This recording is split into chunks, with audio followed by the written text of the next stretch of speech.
A search in the water just wrapped up for a Washington County teacher who's been missing for 6 days now. We'll get to that story in just a moment, but first we want to get to First Alert meteorologist Anthony Carpino. There is a slight risk of the White House. Now back to the search for that missing teacher. The FBI joining Washington County deputies and the GBI in that search. Our Brady Trapnell now joins us live in Sandersville. Brady, what have you learned this afternoon? Meredith, we're here off of Highway 24 near Lamar's Creek Road in Washington County, and DNR, along with the Washington County Sheriff's Office, just left this area about an hour ago. We were here the whole time as they searched this pond here behind me. Take a look.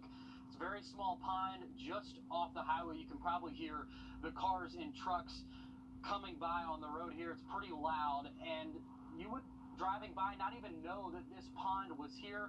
But DNR says they were given a tip that led them to this spot in cooperation with the Washington County Sheriff's Office. And we're going to show you some video from about an hour ago as they put that boat in the water here. The Sheriff's Office says this is a place of interest. They searched here on Monday, but DNR brought new capability with sonar and technical equipment, so they decided to come back here and give this spot another go. They perused across the water, checked all of the area under the surface, and made sure that there wasn't anything or anyone here in this body of water. GBI is assisting with forensics, interviews, and analyzing phone data. And now the FBI, we reported yesterday, and also we're learning today that they're helping with tech support.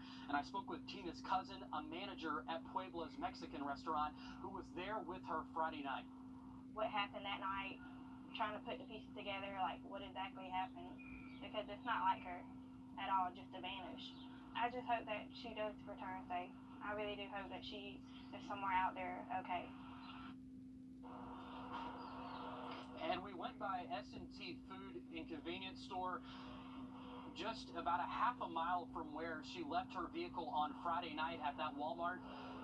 She was last seen there on the surveillance footage that we have shown you over the past couple of days.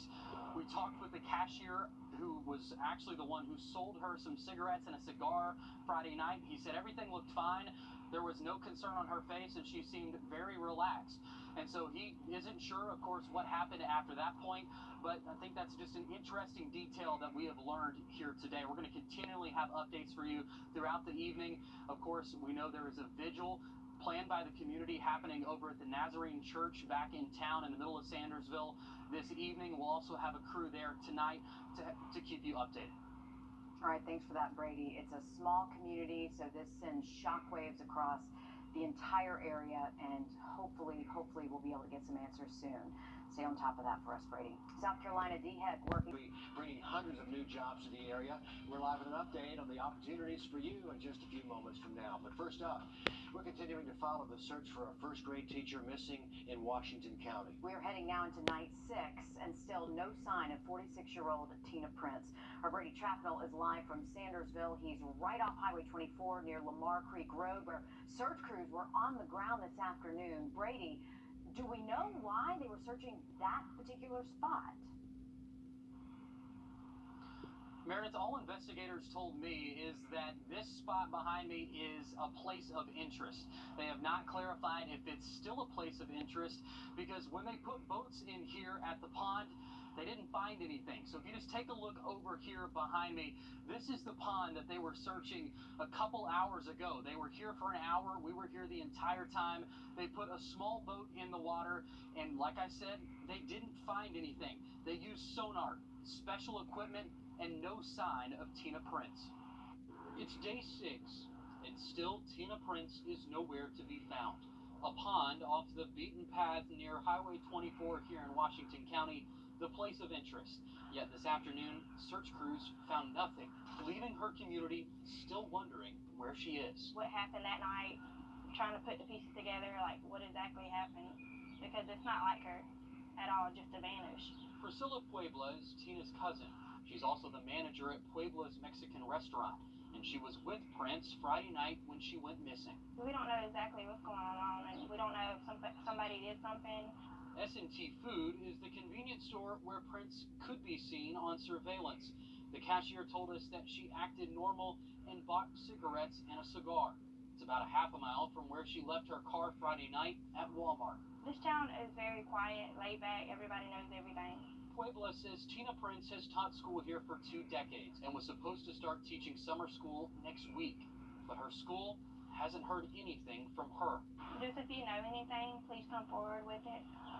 And for now, investigators will keep following each tip or clue, hoping it leads Tina Prince back home. I just hope that she does return safe.